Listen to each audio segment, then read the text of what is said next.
Hello, and welcome to this edition of Takeaway Tuesday. I'm Andrew Chamberlain, a trainer and a child forensic interview specialist at the National Children's Advocacy Center in Huntsville, Alabama. And today we're going to be talking about note taking in the forensic interview. Now, this is a subject that comes up almost every training, and especially with newer interviewers. Should I take notes? Is it okay to take notes? What do I do with those notes after the interview is concluded? How much or how many notes should I take? And it's really something that unfortunately there is not a huge body of research on. In fact, there's almost no research on note taking in the forensic interview. Now, there is research that looks at note taking in a therapeutic environment, a counseling environment. What we have to think about when we are discussing or considering taking notes in a forensic interview are several things. One, just thinking about the interview itself. There's a huge cognitive load for interviewers, many things that we have to be thinking about all in real time. So we have to be thinking about, okay, this is what questions should I be asking? So we're trying to formulate our questions in a narrative encouraging way. We're also thinking about state statutes. What are the needs of our multidisciplinary team that may be observing the interview? What is needed if this case should either go forward in a civil or criminal court? And on top of all of those issues, we also have to, and most importantly, be attending to the child that is in the chair in front of us.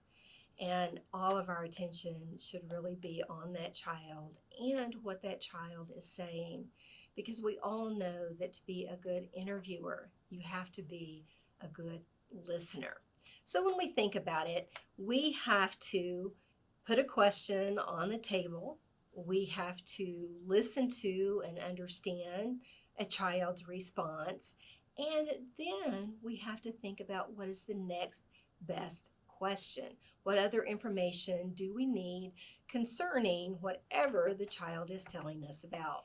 When we think about forensic interviewing, and especially as we recognize that it is a very challenging process, it is a task, it is a skill that requires so much work and thought because the field is ever changing, it's dynamic.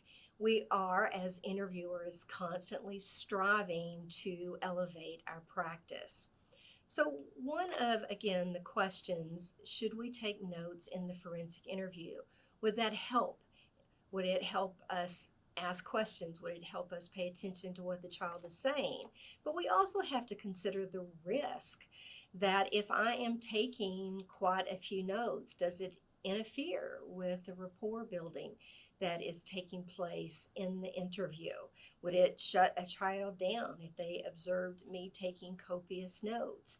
Or should I take notes instead that just maybe jotting down a word or phrase the child is using that I can then reference later to make sure that I cover all of the elements that the child is discussing?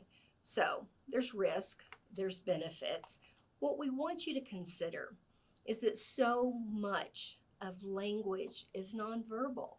And if we spend quite a bit of our time copiously taking notes and trying to write down everything that child is saying, we are going to miss so much of the discussion.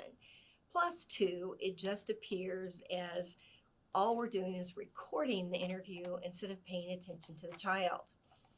One of the reasons that forensic interviews are recorded is that is evidentiary information. And so when we think about note taking should never be evidentiary. It should be just to assist you, the interviewer, in making sure you cover all aspects of what the child is telling you. So thinking about if you have a highly narrative child, and often we talk about reluctant children, but highly narrative children can be a different challenge, and that is trying to keep up with maybe all the different incidences or different perpetrators or different locations, and we have to keep that straight. So if we have a piece of paper, we could jot down, oh, the child talked about a time in a shed, a time in the garage, there was a couple of times in the bedroom. So you might write bedroom, garage, shed.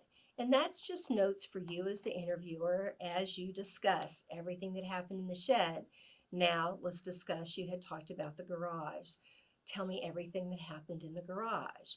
And you would use your notes as a way to cue you to information the child has told you prior, but you're making sure that you cover everything that is needed for your team.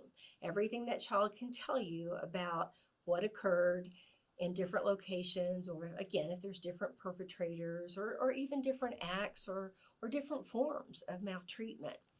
So please, if you are thinking about adding note taking to be another tool that you have in the forensic interview, talk with your team, talk with your prosecutor, make sure it's appropriate, make sure that you have a plan for how to handle the notes after they're generated.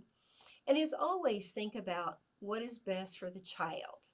Is it taking copious notes, or is it listening to the child in front of you and giving them every opportunity that you can for them to share their experiences? If you'd like more information, please check out calio.org. Also look at the NCAC Virtual Training Center for different webinars and seminars that have been recorded with experts in the field. And as always, if you have any questions or comments, please email me at the link below. Thanks and have a great day.